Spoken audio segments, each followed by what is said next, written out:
dan ngeluarin quotes yang menurutku ya ambigu. Memang betul uang bukan segalanya, tapi segalanya perlu uang. Iya oke, tapi udah jangan ngomong itunya. Yang kita pengen garis bawah itu apa dalam kehidupan kita. Aku kalau sering ketemu sama orang ya, pendakwah ya, ngomong sama aku, Ustadz ini masalah uang, aku marah loh. Iya, Ustadz Felix paling tersinggung kalau soal itu. Aku marah loh. Kenapa aku marah? Karena aku nggak mau pembicaraan uang tuh membatasi gerakan dakwah kita. Kita semua tahu ini pasti butuh uang untuk menjalankan ini. Tapi jangan ngomong. Iya betul, biasa aja.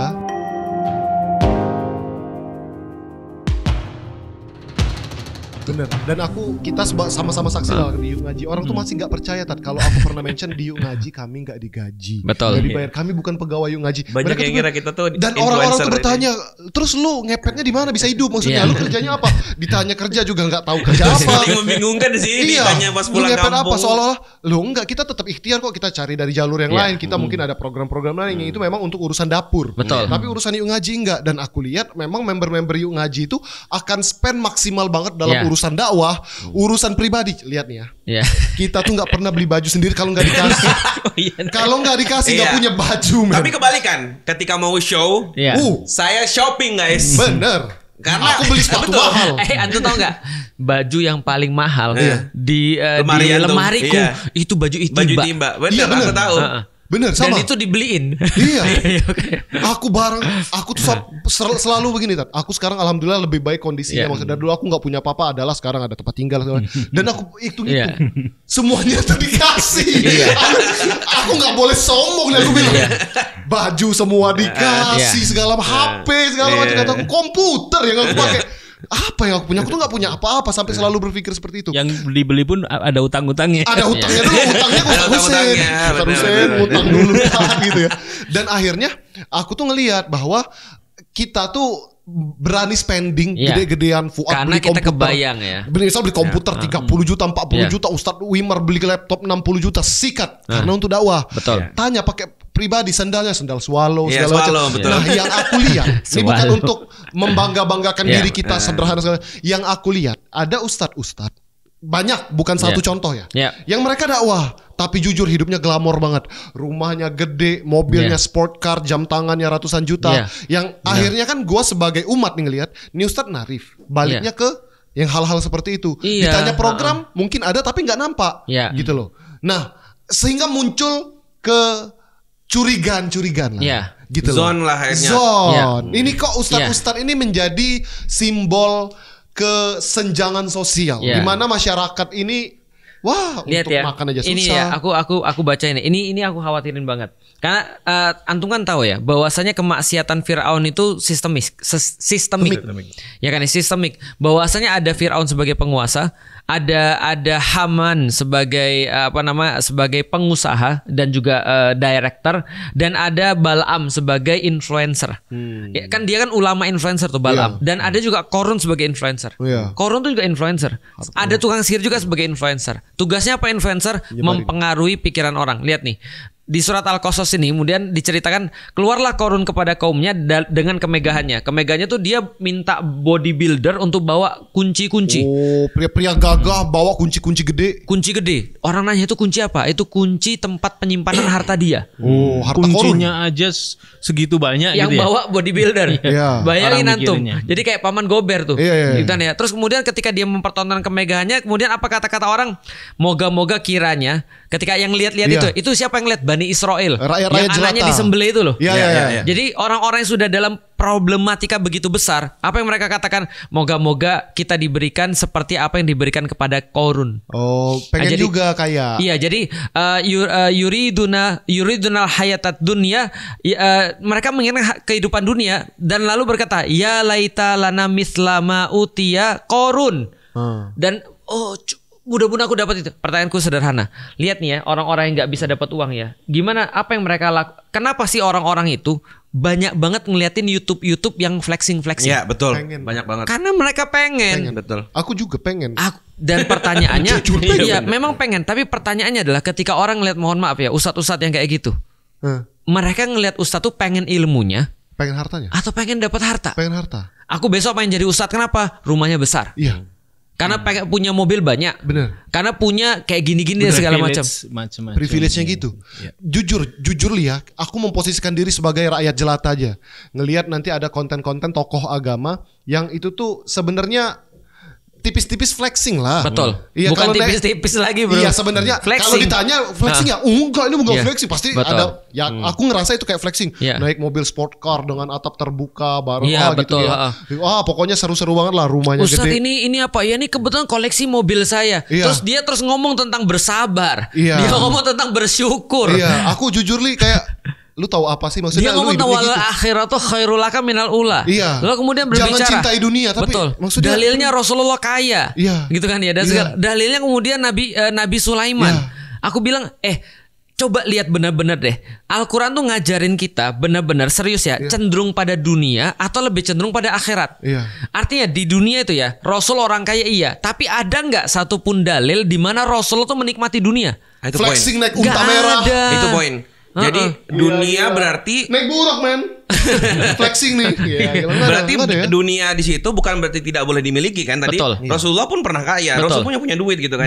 Para nabi banyak, tapi nggak ada satupun nabi ataupun tadi yang menjadikan itu bahan pembicaraan ya. Ini yang menjadikan itu sebagai sebuah tujuannya. Iya. Atau sebuah hal yang membuat dia tuh merasa bahwa dia tuh dimuliakan oleh Allah. Kemuliaan itu tidak hadir dari situ kan. Betul, tidak ada di situ. Sehingga ketika dia misalkan pun pernah susah, dan dia bilang bukan aku nggak ngerti susah ya, sorry ya, aku pernah susah. Betul. Makanya aku cerita nih. Betul. Biar kalau kamu minta Allah pasti kasih. Berarti untuk tanda kutip, kalau ada orang berdoa dan nggak dapat kaya, berarti Allah nggak muliakan dia. Berarti yang kemuliaan itu ada pada harta. Betapa sedih. Padahal kalau orang belajar takdir aja, ini mohon maaf ya, gue orang bodoh aja nih. Di belajar takdir aja itu kan tahu bahwa kaya miskin atau harta itu udah ditakdirkan gitu, bukan kemuliaan gitu. Jadi Rasul tuh kaya, tapi lihatlah cara memanfaatkan kekayaan itu. Coba lihat ya, Rasul ketika perang Badar itu dalam satu riwayat itu tahu nggak berapa yang dibawa oleh kafilahnya kafilah yang diincar sama Abdullah bin Jahsy. Kafir Quraisy kan bawa kafilah tuh. Harta. Itu ternyata 50.000 dinar. Buset, kalau 1 dinar 2 juta 3 juta aja. 1 dinar 4,25 4 juta lah bisa. 4 juta kali 50. 200 miliar. Iya. Zaman itu. Bayangin ya, 4,25 gram. 4,25 kan 1 gram kan 1 juta. Berarti kan taruhlah 4 juta aja ya. 1,2 sekarang hari ini. Iya, taruhlah ya. Taruhlah 4 juta aja lah. 5 juta. 5 juta sekarang. Susah hitungnya. 5 juta ya? Ya udah 4 atau 5 juta. 5 kali 5 250 miliar. Iya. Dan bagian Rasul itu 20%, 1/5. Berarti 1/5 daripada 25. Iya sudah 50 miliar, bro. 50 miliar. 50 miliar. Berarti bayangin ya, ada perang Badar, Rasul dapat 50 miliar. Kaya atau miskin? Kaya. Zaman itu. Lihat rumah Rasul. Iya, yang satu kotak gitu doang. Kasur. Kalau sujud minta izin dulu ke Bunda Aisyah, saya sujud dulu ya. Dipinggirin kakinya. Itu berarti itu adalah bagaimana Rasul menaruh hartanya, dan Rasul meninggal tidak bawa satupun harta. Bener. Artinya sekarang sudah disedekahkan semua. Kebayang sih. Kenapa nggak dicontoh itu? Kebayang sih kalau seandainya Rasul itu misalnya zaman-zaman perjuangan sahabat gitu ya, nggak seperti itu tapi seperti sekarang. Betul. Abu Bakar kan katanya kaya kan? Kaya, rumahnya banyak. Perang Tabuk itu kan yang seluruh hartanya dikasih. Betul. Yang Umar separuh harta. Betul. Seandainya itu tidak terjadi, misal Abu Bakarnya flexing, Umarnya flexing, ustadz-ustadznya flexing, sahabat-sahabat flexing, ya nggak tersebar lah Islam karena flexing doang nih. Makanya yang ditunjukkan sama Rasulullah itu cara mengelola harta. Tapi memang betul ada sahabat-sahabat yang kaya jelas. Cuman kita lihat penggunanya seperti apa. Yang jelas tidak digunakan untuk membuat akhirnya ketika dia menikmati kekayaan sampai seperti itu, yang parahnya adalah masalahnya apa? Orang lain pengen kayak gitu, seperti kasus bukan pengen jadi tadi. Cerdasnya, pengen jadi solehnya gitu. Ada orang bilang orang muslim tuh harus kaya. Kenapa? Semua sahabat tuh orang kaya. Sebentar dulu. Ada banyak juga sahabat itu yang miskin, yang nggak punya uang. Maksudnya, alhamdulillah gue juga bukan orang susah banget gitu ya. Tapi juga nggak kaya gitu. Nah, jujur ya, ketika dengar kata-kata sakit hati. Masalahnya orang-orang yang nggak punya tuh kecil hati. Betul. Bahkan ada yang perkataan Muslim wajib kaya. Berarti, wajib tuh berarti gua nih selama ini dosa nih maksudnya. Allah aja bilang haji kalau mampu. Terus lu bilang lu harus mampu. Kata gue, aduh sumpah gue ngerasa kayak gitu. Bahkan nih halal haram nih, halal haram kan ninggalin. Wajib kan ngelakuin. gue tahu di pelajaran fikih nih ya, haram itu harus ditinggalin. Namanya tinggal tuh nggak ada. Tapi kewajiban semampunya. Allah aja masih ada kata semampunya, bukan harus mampu. Kata gue, kok bisa sih orang-orang ini tega banget gitu. Iya, makanya dan ngeluarin quotes yang menurutku ya ambigu. Memang betul uang bukan segalanya, tapi segalanya perlu uang. Iya oke, tapi udah jangan ngomong itunya. Yang kita pengen garis bawah itu apa dalam kehidupan kita. Aku kalau sering ketemu sama orang ya, pengemban dakwah ya, ngomong sama aku, Ustadz ini masalah uang, aku marah loh. Ya, Ustadz Felix paling tersinggung kalau soal itu. Aku marah loh. Kenapa aku marah? Karena aku nggak mau pembicaraan uang tuh membatasi gerakan dakwah kita. Kita semua tahu ini pasti butuh uang untuk menjalankan ini. Tapi jangan ngomong. Iya betul, Tat. Biasa aja. Bener, Tat. Iya makanya Ustadz Padahal kan ada datang ke studio kan, Tat ya. Ustadz ini tolong ya, ini programnya kira-kira bagusnya apa ya? Kita dengerin semua tuh. Kami seperti ini, tempat kami begini, jamaahnya gini. Oke, di CR ya. Iya pernah tuh. Ya kurang lebih berarti programnya coba begini. Tambahkan nih. Terus semakin mereka denger, mereka makin bengong tuh. Setelah aku ngomong panjang lebar, dia bilang gini, uangnya dari duitnya? Serah kalau gitu. Maksudnya itu tuh bukan justru itu yang harus kita pikirin kan, bukan malah jadi beban kan. Iya. Terus aku bilang gini ya, kalau kalian mikirin uang, ya kalian gak usah nanya ke sini. Ke kita itu nanya program dakwah. Uang jangan urusin kami nggak pernah ngurusin uang. Karena belum ada dan belum tercapai, nggak usah berproses. Aku seneng banget dengan Ustadz Umar Mita. Dia ngomong begini, kita tuh kadang-kadang ketika kita belum dikasih oleh Allah, maka menunggu sampai dikasih oleh Allah itu harus kita jadikan sebuah kenikmatan. Jadi menanti pertolongan Allah. Itu penting banget. Kita udah punya sampai sini nih. Ya Allah, pikiranku tuh udah sampai mana.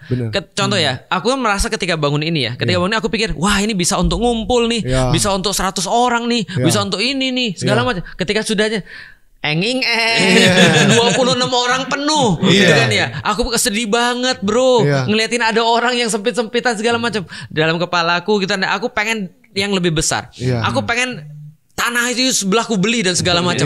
Tapi kan kita nggak ada uang. Ya udahlah, menikmati pertolongan Allah. Yang ada dulu maksimalin. Itu sudah kenikmatan. Nah, itu bagaimana Ustadz Hussein menikmati perjalanan Yuk Ngaji?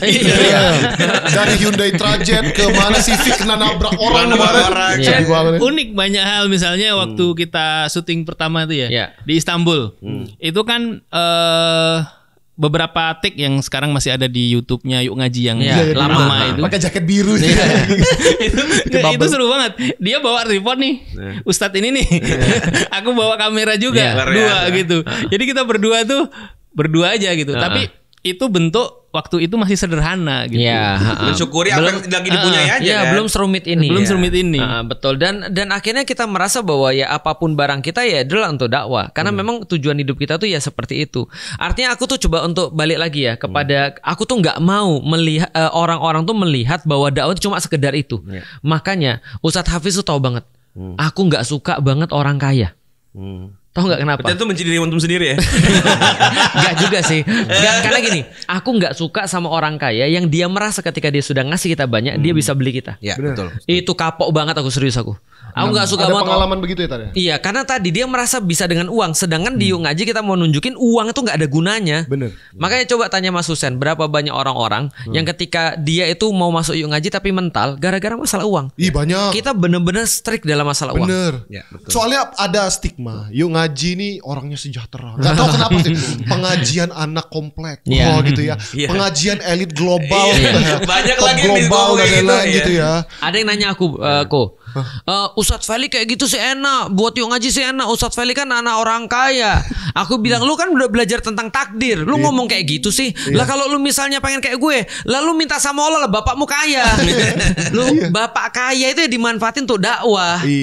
Tapi jangan jadiin kalau bapak gue nggak kaya, gue nggak bisa dakwah. Itu yang paling aku benci. Itu mentality Tat. Sehingga misal kita aja kan sudah sampai di posisi udah punya konten, udah punya studio segala macam. Ada orang-orang yang ngechat aku karena Bang Rizko kan paham broadcasting. Gimana tuh cara bikin studio, berapa budgetnya, ngechat aku apa aja kebutuhannya. Terus gue list, gue kasih tahu. Terus kaget. kok mahal banget.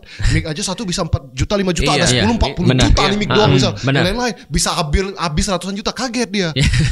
Wah, berarti ngaji kaya banget ya. Aku bilang, kami sampai ada di titik ini prosesnya nggak sehari, 2 hari, sehingga harus ada duit 1M 2M dulu baru langsung jadi. Kita pernah nggak punya mic colok-colok bermasalah di laptop, semua proses sudah kita lalui. Nah, orang akhirnya nggak mau dakwah karena barangnya belum ada, laptopnya belum punya, hartanya belum cukup. Akhirnya aku pengen sih kayak Bang Rizko atau siapa yang punya ngaji, tapi kalau aku punya laptop pasti bisa. Kenapa harus punya laptop dulu sih? Kenapa harus punya itu loh, Tat? Dulu kita minjem. Nah iya, maksudnya angkat-angkat CPU. Nah, mentality kayak gitu tuh gimana, Tat? Maksudnya seolah-olah aku akan bisa kok berkorban, tapi kalau disupport ini. Nah, itu tadi yang aku bilang, pertama-tama adalah kita tuh pengen apa dulu. Kalau memang aku semenjak masuk Islam, aku udah ngerti ini jalan hidupku. Dakwahnya adalah jalan hidupku. Aku nggak kebayang cara masuk surga dari baca Quran, nggak kebayang aku. Aku nggak kebayang masuk surga dari puasa, nggak kebayang aku. Aku nggak kebayang masuk surga dari pintu mana lagi? Pintu apa lagi? Imam sholat, pintu sholat, muazin apa lagi? Emang ada pintu surga dari muazin? Siapa tahu? MTQ ya. Memanggil orang sholat, Tat. Iya, artinya aku nggak kebayang pintu-pintu surga itu. Yang kebayang jelas bagiku itu ketika aku udah masuk Islam, udah terang banget tuh hidupku tuh. Ini jalan hidupku jelas dakwah. Nah, maka ketika kita udah tahu itu, kita akan kejar sampai habis. Nah, kejar sampai habis itu dengan cara apa saja, termasuk pengorbanan harta, termasuk nggak punya apa-apa kita mau minjem. Dulu itu kita nggak punya laptop, kita minjem laptop. Sebelum ada laptop, bro, kita angkat CPU, monitor. Bener. Artinya adalah apa? Artinya sebelum punya ini kita udah dakwah gitu maksudnya. Nah, balik lagi kalau soalan harta, gimana caranya agar harta itu rendah dalam pandangan kita? Karena gini loh, ada hadis, bayangin ya, kalau ada yang bilang Rasul orang kaya ya, nih ada hadis Rasul bilang begini, yang paling saya khawatirkan sepeninggal saya, kata Rasul, bukan kalian miskin, tapi dibukakan harta. Tapi dibukakan pintu-pintu dunia sehingga kalian mengejarnya seperti orang-orang zaman dulu mengejarnya. Kemudian kalian disesatkan seperti orang zaman dulu tersesat, dan kalian dibinasakan seperti orang zaman dulu dibinasakan. Fitnah harta nih ngeri, Tar. Fitnah harta ngeri. Karena orang itu jadi apa ya? Jadi terbuka banyak sekali kemungkinan maksiat ketika dia punya harta. Apalagi menginspirasi orang agar cuma harta doang yang dilihat. Contoh ya. Kenapa orang miskin gak ada yang selingkuh? Bukan gak ada yang selingkuh, jarang yang selingkuh. Iya, bisa. Yang gak terekspos aja memang. Bukan gak terekspos. Ya mau bayar. Karena dia sibuk ngurusin makan, nyari kerja. Karena gak ada duit, bro. Sederhana. Lu, contoh ya, kalau antum pergi naik mobil BMW seri 7. Mantap. Misalnya ya, terus antum buka tuh itu seri 7 convertible nggak sih? Ada yang convertible, convertible lah, gitu ya. Taruhlah convertible ya. Setelah itu antum nyetir tuh, terus antum pakai setelan bagus, pakai jas, antum makan di makanan mewah, flexing kemana-mana. Cewek suka sama antum nggak? Oh iya pasti. Wah antum, gila ex-mood banget nih. Antum tahu nggak mas? Ada cewek-cewek yang ketika sama orang-orang kayak gini, itu bukannya nggak mau dizinai, malah menganggap ini sebagai portofolio. Memang itu tipe gold digger itu kan. Iya, portofolio loh mas. Aku pernah sama Rizko loh. Kalau aku udah deket sama Rizko, aku nanti bisa deket-deket dengan kalangan-kalangan ini lagi. Pansos. Artinya apa? Maksiat itu akan lebih mendekati orang-orang yang duniawi. Benar.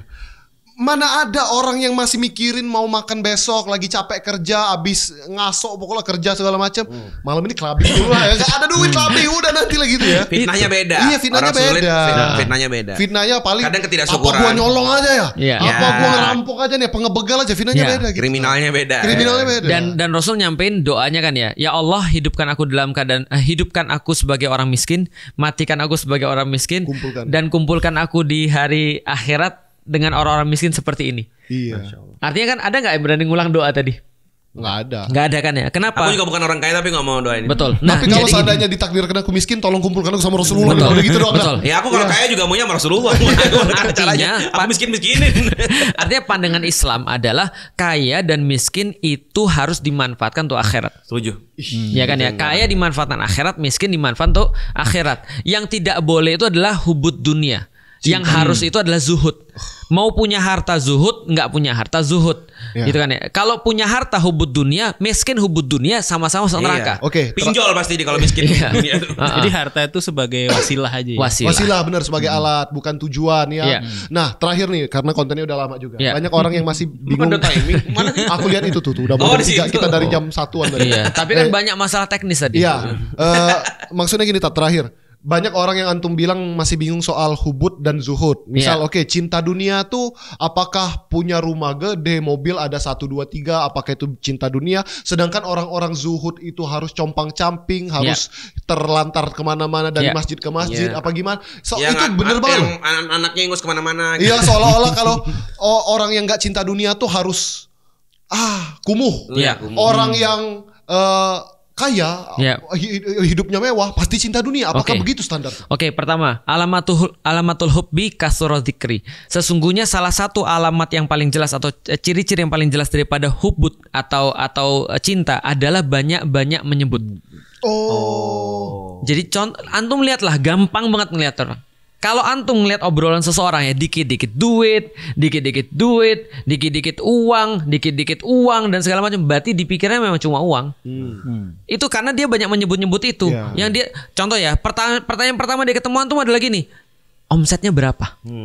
Pertanyaan pertama ketemu antum adalah, itu mobil terbaru ya? Karena bagi dia penting, it matters bagi dia gitu maksudnya. Tapi kalau ada orang dia tentang akhirat ya, dia ketemu orang yang banyak harta, dia nggak silo, nggak dia tanya mobilmu, nggak gitu. Paling itu ya bagus ya udah, tapi dia nggak jadi urusan bagus, ya. Udah selesai. Tapi dia nggak akan banyak menyebut. Yang paling banyak dia sebut adalah yang paling banyak mengganggu pikiran dia. Maka kalau orang itu mencintai dakwah, pasti dia akan senantiasa ngomongin dakwah. Makanya aku bilang kan, begitu aku dengar seseorang yang sudah ngomong itu, terus aku bilang apa sih maksudnya? Kita bisa nggak sih ngomong yang lain gitu maksudnya? Karena aku nggak nyaman ketika ngomongin harta terus gitu maksudnya. Nah itu yang pertama. Yang kedua adalah dia attach atau detach. Terikat maksudnya. Terikat. Aku harus dijemput dengan Alphard. Hati-hati tuh.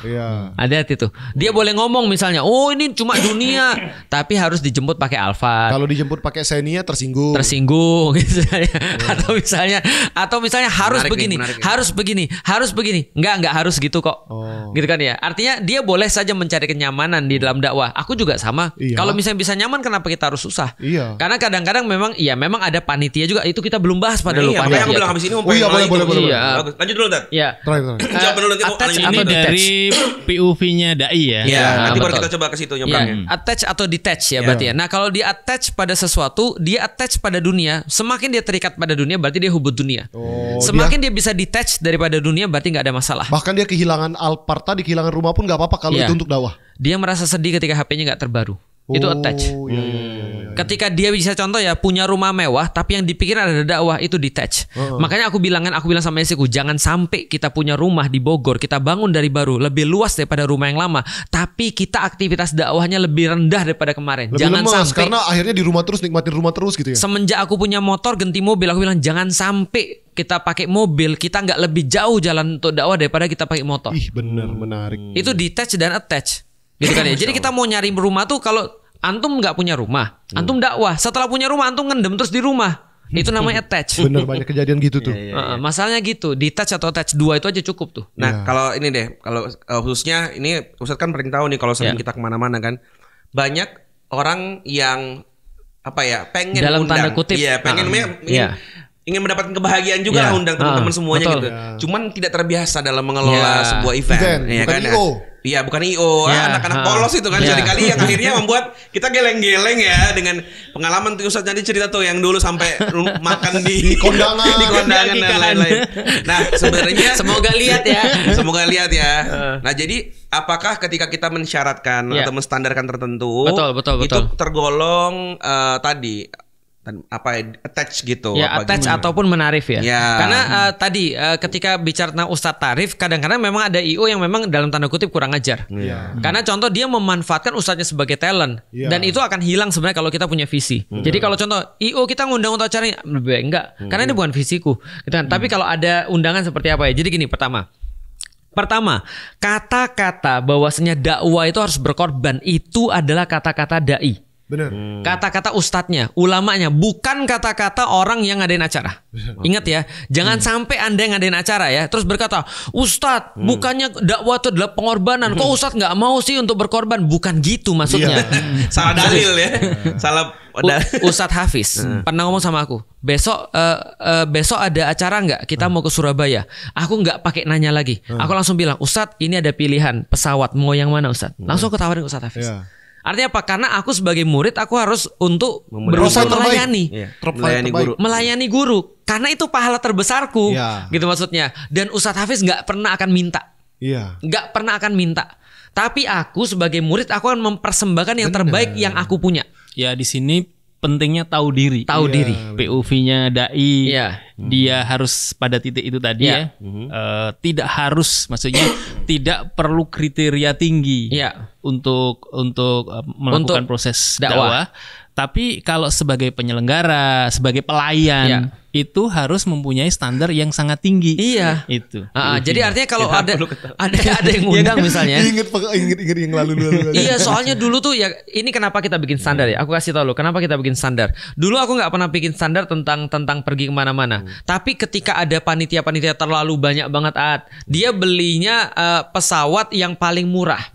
Yang paling murah jam 9:30 malam Belum delaynya ya kalau udah malam itu mundur sampai gitu. Di sana jam 11 malam jam 11:30 malam. Sementara besok paginya kita sudah suruh ngisi. Subuh lagi suruh ngisi. Ternyata sampai sana untuk penghematan lagi nginepnya di ruko Sudahlah nginepnya di ruko, kita nggak bisa tidur. Kita kemudian sakit gara-gara itu. Nah ini kan problematik. Nah maka mbok ya tahu diri juga. Kita sebagai dai kita nggak pernah mau menarif karena kita tahu inilah kewajiban kita. Anda mau bantu kewajiban kita udah seneng banget. Cuma yang mbok ya komunikasi lah. Namanya orang sayang itu kan nggak namanya orang sayang, namanya orang keluarga nggak akan nuntut. Kita juga nggak nuntut dia juga jangan nuntut kita juga. Gitu. Harusnya dia mempersembahkan yang terbaik ini gitu. PR kalau aku lihat pengelola acara-acara dakwah khususnya anak-anak ngaji, mereka itu ya itu tadi ngelihat bahwa dakwah ini harus pengorbanan segala macam, dalilnya dipakai ke orang. Makanya standar ngaji ini sama standar event konser aja kebantu. Jauh. Aku kan lama di IO dulu di Bali, di Palembang gitu ya.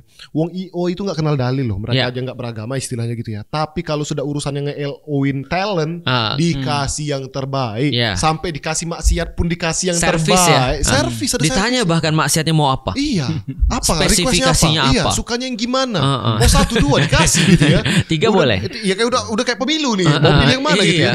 Dikasih semua. Tapi itu berbalik ketika urusan dakwah. Nah, makanya kalau aku pribadi tidak akan pernah menyalahkan kalau seandainya aku dulu di Bali sering undang Ustadz. Ustadz ada request, boleh nggak aku request pesawatnya yang levelnya gini? Boleh. Aku bilang. Dan itu tidak membuatku kok Ustadznya begini sih. Karena aku tahu betul. Aku aja pernah dikasih pesawat Susi Air yang 15 orang. Lion Air aja ketekuk. Lion Air aja kudunya begini. Terus ya dikasih pesawat Susi Air 15 orang yang pilotnya itu bisa diajak ngobrol dulu. Pesawat balik. Tahu. Kalau mau turun gini ya. Pesawat yang bisa mendarat di air. Ada motornya di depan Pak gitu ya. Karena itu naik pesawat itu bisa menghindari awan loh. Sih ke bawah. Ngeri banget itu. Seru juga. Yang pas di atas tuh kan pilotnya kan cuma pakai jaring-jaring doang. Jaring-jaring bener. Ada yang mau minum, nawarin minum. Dan nyetir aja Pak, nyetir gitu. Dan biasanya kan di pesawat itu di dalam itu agak panas ya. Aku baru tahu kenapa kipasnya ada di luar. Balik-balik. Ya Allah. Ngelawak deh. Iya, maksudnya ada loh pesawat yang proper, dikasihnya yang begitu. Cuma kan kita selevel waktu itu kan siapa kita mau request. Kalau yang ada ustadz itu tuh memang dai kondang nasional, dan request kita ngewajarin. Nah, aku lihat ada kadang panitia-panitia ini nggak memuliakan tamu. Betul. Bahwa yang diundang ini harusnya lebih layak dimuliakan daripada talent IO. Bener. Dan itu kalau lu nunggu ya Ustadz tidak akan minta. Jadi Ustadznya nggak minta hotel bintang 5, Ustadznya nggak minta pesawat. Ya lu sadar diri. Aku pernah sampai bohong loh gara-gara itu. Jadi kan pernah diundang satu tempat. Terus aku langsung masukkan ibaratnya langsung di list kan. Berarti tempat ini kalau ngundang begini nih dia gitu. Yang bener-bener aduh astagfirullah itu kayaknya tempat mesum deh. Hotel mesum gitu loh. Tapi karena murah kan? Iya karena murah akhirnya dan jauh dari tempat acara juga. Sejak itu aku kalau ke sana aku bilang hotel aku yang pilih, aku yang bayar. Sama. Kebetulan aku dapat kupon. Aku bilang gitu. Jadi karena kalau aku takutnya nanti mereka bilang ih pilih-pilih hotel ya. Enggak aku dapat kupon aku bilang gitu. Soalnya ya ampun sedih banget tahu. Khawatir menyakiti perasaan panitia juga ya. Aku nggak pernah bilang itu tempatnya bla bla bla. Kalau aku enggak, kalau aku langsung bilang setelah pengalaman yang terlalu banyak itu sudah berkali-kali sakit dan segala macam. Padahal antum tahu nggak sih, sebenarnya semua biaya itu walaupun kita minta, tetap aja biaya kita ke bandara tuh nggak pernah ditanggung loh. Benar. Tetap aja kita akan keluar uang. Maksudnya mereka tuh nggak tahu kalau ke bandara aja udah berapa gopay kali. PP dari Bogor ke sana 500.000 sejuta. Makanya kan aku kan bilang kan mulai dari situ aku bilang ya udah waktu tahun 2014 aku ingat banget 2016 2017 aku selalu bilang kalau ukuran kota-kota ini misalnya yang pesawatnya normal ya ada 2,5 juta. 2,5 juta tuh nombok. Jadi setiap kali ngisi itu pasti nombok. Tapi 2,5 juta tuh udah lumayan lah ya. 1,5 juta untuk apa namanya untuk pesawat. Untuk pesawat. Transport. Sisanya untuk transport dan hotel. Itu pun nombok. Nomboknya tau nggak dari mana untuk menanggulanginya? Jualan buku lah. Bawa buku. Bawa buku ya. Semua bawa buku kita. Dan unik-unik memang itu sebagai cerita-cerita menarik waktu itu. Kayak makan siang waktu itu ya. Di kondangan. Dari panitianya, Ustadz, kita makan siang spesial hari ini. Ya oke, kita sudah makan siang lah. Ternyata kita dibawa kemana? Ke akikahan. Iya, jadi ada kenalan dia yang lagi akikahan anaknya. Itu kita ditinggal di situ. Ditinggal kita nggak kenal siapa-siapa di situ. Kita kuat banget. Iya. Terus kita kan mau nggak mau makan ya karena lapar ya, makan. Setelah itu ngisi kajian. Enggak, waktu itu kan sudah mau pulang. Oh iya. Mau ke bandara. Terus ini kok panitia nggak datang, kita WA nggak nyambung gitu. Terus tuan rumahnya kan bingung juga. Ini nggak pulang-pulang. Kebetulan juga nggak kenal sama kita gitu karena daerah. Terus ininya apa namanya tuan rumah, Bapak ini mau kemana gitu? Kita mau bandara Pak. Ya udah kami antar aja. Dia antar sama pemilik rumahnya yang ini. Lagi akikah itu. Iya lagi akikah. Terus kita berkah banget anaknya udah ketemu sekarang udah gede kayaknya. Jadi artinya unik. Artinya kita tuh banyak sekali lah hal-hal banyak banget cerita-cerita lucu. Makanya yang ada segmen sendiri kalau. Benar. Paling enak itu adalah ya. Memang cari duit sendiri. Benar. Paling enak cari duit sendiri, kita biaya duit sendiri, biaya dakwah kita sendiri. Nah, inilah idealnya dakwah sekarang menurutku. Jadi yuk ngaji tuh bagiku sekarang adalah ideal. Kenapa? Aku cari duitnya sendiri, aku di tempat beli lain maksudnya. Maksudnya di tempat yang lain, bukan di yuk ngaji. Untuk program dakwahnya maksudnya. Ya, untuk program dakwah. dakwah. Misal kayak Itiba. Oke lah kita bisa kok bikin Itiba itu di atrium masjid sekolah aja. Betul. Tapi nggak standar kita. Kita pengen yang grande. Masa kalah sama konser? Kita sewa gedung ratusan juta. Betul. Makanya mungkin tiketingnya agak lebih mahal. Tapi kalian dapat yang beda dari yang lain. Betul. Gitu ya. Jadi kita punya standar-standar sendiri yang kita bisa bikin gitu ya. Betul. Idealisme kita bisa masuk, bisa berjalan gitu loh. Ya, artinya aku seneng yuk ngaji sekarang tuh ya tadi. Aku udah punya uang, orang-orang juga teman-teman juga sangat interest untuk ikut bareng-bareng gimana cara gedein yuk ngaji. Artinya inilah dakwah paling ideal menurutku. Bener. Aku nggak tergantung orang. Ini aku punya pikiran kemana. Aku akan buat jalanku ke sana. Kalian mau, ayo nikmatin, ayo bareng-bareng. Kalian nggak mau, aku akan tetap jalan. Benar. Kita nggak ketergantungan, nunggu undangan, nggak ada urusan. Betul. Dan itu dari sudut pandang dai. Dan kalau buat yang pengundang atau penyelenggara, aku malah dapat contoh dari teman-teman mantan IO besar yang sering ngadain festival-festival Islami besar. Kita luar biasa sama hospitality yang mereka lakukan. Karena mereka belajar. Betul. Dan ketika ditanya kenapa segitunya Ustadz dimuliakan, bahkan bukan cuma Ustadz, kayak kita inilah yang cuma cupu-cupu ini benar-benar kayak di artisin banget, ngerasa banget dimuliakan gitu. Itu ternyata mereka bilang bahwa kalau kita dulu ngurusin artis yang cuma menghibur aja segitu all outnya, apalagi orang yang kita anggap untuk bawa manfaat, itu dari situ kita belajar bahwa ya udah masing-masing tuh di perannya masing-masing. Benar. Yang ustadz ataupun yang tadi tamunya, tanda kutip ya, itu berpikir betul gimana caranya pun kalau diundang ke sebuah tempat ngasih yang terbaik. Ngasih yang terbaik bener-bener, karena ini kan kebaikan yang orang tuh akan nangkep semua materinya dengan baik. Tercerahkan gitu kan ya. Sedangkan yang punya acara juga benar-benar memuliakan siapapun yang diundang gitu. Makanya sekarang kalau ditanya apa yang berusaha aku tunjukkan, adalah gini. Lihat nih, aku sebagai seorang yang ngajar, aku juga cari uang. Dan uangku aku taruh nih di dakwah nih. Dan aku pengen agar orang-orang yang kaya itu melihat bahwasanya ini orang yang bukan kewajiban, orang yang tiap hari ngurusin dakwah aja. Kalau dapat duit ini mau taruh di sini. Maka aku ngajak mereka agar mereka mau untuk naruh di tempat yang sama, bukan ke aku kesini nih. Mungkin kata kuncinya dakwah itu jangan dijadikan sebagai komoditas komersial, komoditas bisnis. Tapi ini kan visi bersama untuk mengubah orang lain menjadi lebih baik. Nah, stakeholdernya inilah yang kemudian harus mensupport dakwah agar menjadi sesuatu yang berpengaruh kepada orang lain untuk menjadi lebih baik, termasuk para dai-nya ini di masa sekarang gitu ya. Mungkin dia tapi dia harus mulai berpikir gimana cara supaya dia itu bisa mandiri secara finansial, secara personal gitu ya. Sehingga lebih terhormat. Kemudian dakwah itu menjadi bagian yang menjadi proyek dia yang independen dari urusan finansial itu tadi. Oke. Dan terakhir ya, aku pengen ngasih tau aja. Terus terang ya, At ya. Andai kan contohnya kita ngisi kajian nih, kita ngisi kajian. Orang kan pasti jamaah, aku yakin dengan senang hati dia juga mau ustadznya tuh hidup lebih baik. Kadang-kadang ada orang, ustadz kok mobilnya gini, gantilah gitu kan ya. Aku pernah dengar, tapi aku enggak sih, karena aku beli sendiri, alhamdulillah. Bapak aku yang beliin sebenarnya. Ada juga, ustadz ini aku pengen ustadz ini aja nih, pakai yang ini aja. Karena jamaah itu juga ketika ngelihat ustadznya hidup lebih baik juga senang sebenarnya. Tapi kalau aku ya, ketika aku dakwah, aku nggak mau mereka tuh ngelihat aku ketika dakwah untuk melindungi fitnah ya. Aku nggak mau upgrade hidupku. Benar. Paham gak sih maksudnya? Maka aku bilang kan ya, yang obrolan kita sama Ridwan Hanif. Iya, kenapa antum gak ganti mobil aja? Antum khawatir nanti, Ustadz kok mobilnya bagus banget sih. Padahal itu berhak aku. Karena itu aku cari uangnya sendiri. Apa quotes antum tuh? Aku selalu meyakini begini, bahwasanya bermewah-mewahnya pengusaha itu menginspirasi. Tapi bermewah-mewahnya penguasa dan ulama itu menyakiti. Jadi aku nggak mau nyakitin bermewah-mewah orang. Bermewah-mewah. Garis bahwa itu perbuatan, bukan takdir kekayaan. Ya, jadi kalau bermewah-mewah itu urusannya adalah etika, bukan hukum. Karena secara hukum boleh nggak orang-orang ustadz punya mobil mewah? Boleh. Secara hukum boleh. Cuman aku nggak mau nyakitin orang. Sampai orang ngomong tuh, maksudnya dia tuh ngomong doang tentang sabar, tentang syukur, apaan? Ngomong doa akhirat. Lu mobil bagus, gua nggak bisa makan. Aku nggak mau menyakitin orang. Masya Allah. Jadi itu. Karena gua dulu sekolahnya di Doski ya.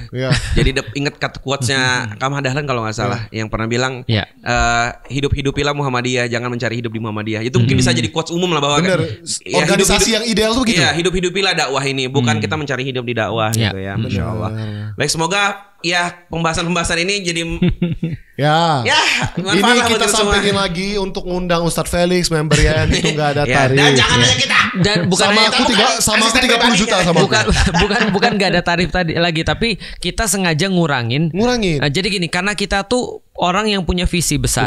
Jadi kita sangat senang ketika teman-teman nanya kepada kita, Ustadz program apa sih Ustadz yang perlu aku bantu? Itu kita sangat senang sekali. Kita mau reach out, bahkan kita akan nggak perlu dimodalin, kita akan datang ke tempat kalian kalau seandainya kalian mau mensupport program-program dakwah yang sedang kami rancang. Contoh gitu. Misalnya ada seorang influencer, kan ini kan kenyataan ya, ada orang influencer ngomong sama kita, Ustadz kita perlu bantu apa? Langsung kita datang ke sono. Iya. Kalau memang lu pengen untuk berkhidmat pada dakwah dengan kemampuanmu, skillmu, kita datang ke sono. Dan kita nggak usah dibayar. Nggak usah. Karena kita tuh pengen agar dia terlibat dengan dakwah. Ada orang kaya nanya, Ustadz apa yang bisa untuk kita bantu dalam dakwah? Kita ke sono nggak apa-apa. Jadi nggak usah ngundang aku untuk ngisi. Gitu maksudnya. Karena ini yang kita pikir tuh bukan ngisi itu cuma sebagian kecil daripada program dakwah. Bener.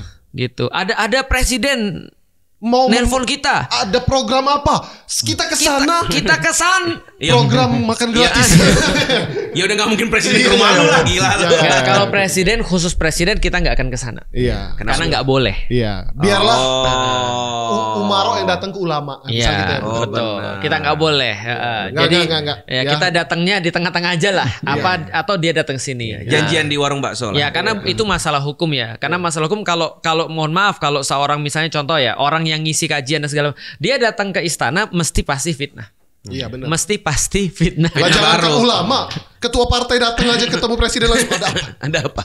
Oke, thank you semuanya. Makasih ya guys. Jangan lupa untuk ini ada merchandise baru, ini ada merchandise lama. Iya, ada 3 seri baru yang lagi dirilis. Langsung kepoin aja ke IG-nya YN Merch ya. Dan jangan lupa daftar jadi membership Yung Ngaji. Kami pamit dulu. Assalamualaikum. Assalamualaikum. Sarang. Love you banyak-banyak.